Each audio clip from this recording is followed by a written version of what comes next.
매일 아침 7시 여러분의 건강을 활기차게 열어드리는 활기찬 라디오입니다. 오늘 저희에게 도착한 사연 하나 먼저 좀 소개해드릴게요. 저는 60대 중반 여성입니다.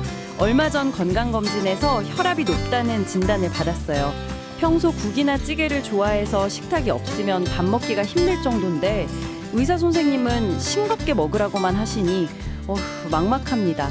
약도 먹기 시작했지만 생활 습관을 어떻게 바꿔야 할지 좀 구체적으로 알고 싶어요.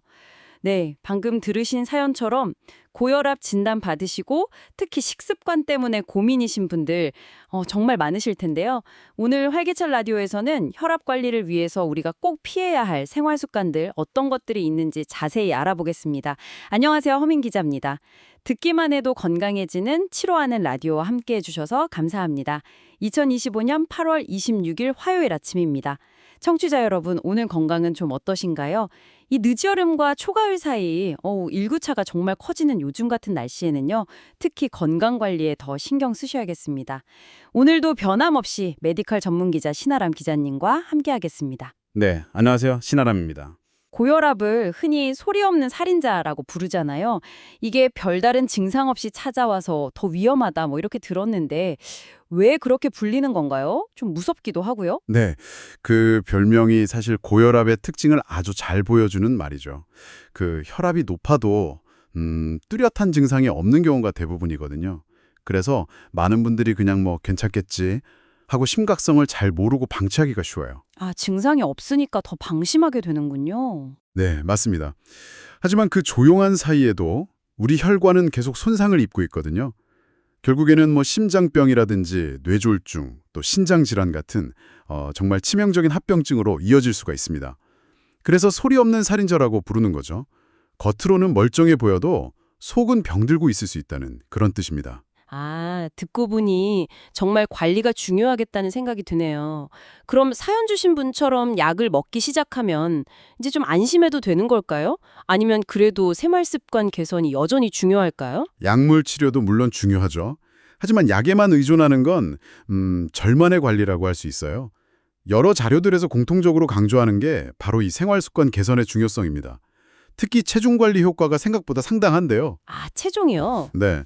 한 연구 결과를 보면 약 9kg 정도 체중을 감량하면 수축기 혈압이 5mmHg에서 많게는 20mmHg까지도 감소할 수 있다고요. 그러니까 약 복용과 함께 생활 습관을 바꾸는 것, 이게 혈압 관리의 핵심이라고 할 수 있습니다. 그렇군요. 생활 습관 중에서도 가장 먼저 또 많이 언급되는 게 바로 짠 음식인 것 같아요. 우리나라 사람들이 실제로 얼마나 짜게 먹는지 좀 궁금한데요. 네, 그게 좀 심각한 수준인데요. 세계보건기구 WHO의 하루 나트륨 권장 섭취량이 5g 정도거든요. 소금으로 치면 작은 티스푼 하나 정도인데. 5g이요? 생각보다 적네요. 그렇죠. 그런데 우리나라 사람들은 평균적으로 그 권장량의 2배에서 많게는 4배까지 섭취하는 것으로 나타났어요. 하루 평균 소금 섭취량이 12g을 훌쩍 넘는 거죠. 어휴. 4배까지요? 와, 정말 생각보다 훨씬 많이 먹고 있었네요. 네. 아무래도 그 국이나 찌개처럼 국물 음식을 즐겨 먹는 식문화 영향이 좀 큰 것 같습니다. 그러면 이 짠 음식이 구체적으로 어떻게 혈압을 높이는 건지 그 원리가 궁금해요. 그건 우리 몸의 삼투압 현상 때문인데요. 짜게 먹어서 혈액 속의 나트륨 농도가 높아지면 우리 몸은 이 농도를 맞추려고 세포 주변의 수분을 혈관 안으로 자꾸 끌어들여요. 물을 끌어당기는군요. 네. 그럼 혈관 안으로 수분이 막 몰리니까 전체 혈액량이 늘어나겠죠. 이 늘어난 혈액이 혈관벽을 더 세게 밀어내면서 혈압이 오르는 겁니다. 이런 상태가 계속되면 혈관벽이 두꺼워지고 또 탄력을 잃어서 결국 고혈압으로 굳어지게 되는 거죠. 그렇군요. 아까 사연 주신 분처럼 국물 요리 좋아하시는 분들은 정말 특히 주의가 필요하겠어요. 그럼 국물 외에 또 어떤 음식들을 좀 조심해야 할까요? 자료들을 보니까 의외의 음식들도 좀 있는 것 같던데요. 맞습니다. 흔히 아는 라면, 햄, 소세지 같은 가공식품은 물론이고요. 젓갈이나 장아찌, 김치 같은 밑반찬도 나트륨 함량이 꽤 높죠. 그리고 훈제식품, 냉동식품, 즉석식품, 통조림 이런 것들도 주의해야 하고요. 네. 조금 의외일 수 있지만 그 소의 콩팥이나 심장 같은 내장류, 그리고 조개나 새우 같은 해산물 중 일부도 염분 함량이 생각보다 높습니다. 해산물도요? 네. 그리고 또 하나 주목할 점은 숨어있는 나트륨이에요. 짠맛이 강하게 느껴지지 않는 스포츠 음료나 시리얼, 심지어 빵에도 생각보다 많은 나트륨이 들어있을 수 있거든요. 빵에도요? 어머, 네. 그래서 식품을 구입하실 때는 꼭 그 영양성분표를 확인하는 습관, 이게 정말 중요합니다. 정말 방심할 수가 없네요. 그럼 이 나트륨 섭취를 효과적으로 줄이려면 어떤 노력이 필요할까요? 좀 현실적인 방법들이 궁금해요. 매번 성분표 보기도 쉽지 않고요. 네, 그렇죠. 일단 목표를 좀 세우는 게 좋은데요. 하루 소금 섭취량을 6g 이하로 줄이는 것을 목표로 삼아 보시면 어떨까 싶어요. 가장 실천하기 쉬운 방법 중 하나는 역시 국이나 찌개를 드실 때 국물 양을 확 줄이는 겁니다. 아, 건더기 위주로 먹는 거군요. 네, 건더기 위주로 드시고 밥을 말아 먹는 습관은 가급적 피하는 게 좋습니다. 국물에 밥을 말면 정말 생각보다 훨씬 많은 나트륨을 섭취하게 되거든요. 그렇죠. 국물이 맛있어서 자꾸 먹게 되는데 집에서 요리할 때 소금 대신 다른 걸 활용하는 방법도 있을까요? 그럼요, 아주 좋은 방법이죠. 소금량을 줄이는 대신에 허브나 마늘, 양파, 식초 같은 천연 향신료를 잘 활용하면 풍미는 살리면서 나트륨 섭취는 줄일 수 있습니다. 실제로 이렇게 소금 섭취량을 줄이면 혈압 강화 효과도 기대할 수 있는데요. 하루 소금 섭취량을 한 10.5g 정도에서 6g 정도로 줄이면 수축기 혈압이 4에서 6 mmGH 정도 낮아진다는 연구 결과도 있습니다. 오, 효과가 있네요. 그리고 나트륨 배출을 돕는 영양소 섭취도 도움이 된다고 들었어요. 칼륨이 풍부한 채소나 과일 이야기가 많던데요. 네, 아주 좋은 방법입니다. 그 칼륨이라는 성분이 우리 몸속에 쌓인 나트륨 배출을 돕는 중요한 미네랄이거든요. 바나나, 토마토, 감자, 시금치, 아보카도 같은 채소와 과일에 아주 풍부하게 들어있습니다. 아, 그런 음식들을 좀 챙겨 먹어야겠네요. 네, 그리고 또 칼슘도 나트륨 배설을 돕는데요. 우유나 유제품에 많죠. 그래서 혹시 좀 짠 음식을 드셨다면 우유를 한 잔 곁들이는 것도 도움이 될 수 있습니다. 오, 우유가 도움이 되는군요. 이건 몰랐네요. 짠 음식 말고도 혈압에 좋지 않은 음식들이 또 있다고 하셨죠. 단 음식도 주의해야 한다고요? 네, 그렇습니다. 설탕 과다 섭취도 혈압 관리에는 좋지 않아요. 특히 그 탄산음료나 주스 같은 가당 음료, 단 음료를 즐겨 마시면 고혈압 위험이 높아진다는 연구 결과가 있습니다. 설탕은 우리 몸의 인슐린 저항성을 높이고 혈관의 염증을 유발할 수도 있고요. 또 몸에서 나트륨을 배출하는 능력까지 떨어뜨릴 수 있어요. 그럼 건강 생각해서 저지방 제품을 고르는 경우도 있는데 이건 괜찮을까요? 그게 오히려 함정이 있을 수 있어요. 일부 저지방 가공식품들을 보면 지방을 줄인 대신에 맛을 내려고 설탕이나 나트륨을 더 많이 넣는 경우가 있다고 합니다. 그러니까 저지방이라는 말만 보고 안심할 게 아니라 원재료명이나 영양성분표를 꼭 확인하는 습관이 필요하겠습니다. 그렇군요. 확인이 필수네요. 그리고 튀긴 음식이나 카페인, 술도 당연히 혈압에는 안 좋겠죠. 이건 뭐 상식 같기도 한데요. 네, 맞습니다. 튀긴 음식은 나트륨도 문제지만 포화지방, 트랜스지방 함량이 높아서 혈관 건강에 아주 해롭습니다. 염증을 유발하고 혈관을 딱딱하게 만들 수 있죠. 굽거나 요즘 많이 쓰시는 에어프라이어를 사용하는 게 좋고요. 카페인, 그러니까 커피나 에너지 드링크 같은 것들은 일시적으로 혈압을 높일 수 있으니까 과다 섭취는 피하는 게 좋습니다. 그리고 특히 과음, 이건 혈압을 급격히 올리고 혈관을 직접 손상시킬 수 있어서 고혈압 환자분들께는 정말 금주나 절주가 필수적입니다. 네. 음식 이야기는 이 정도로 하고요.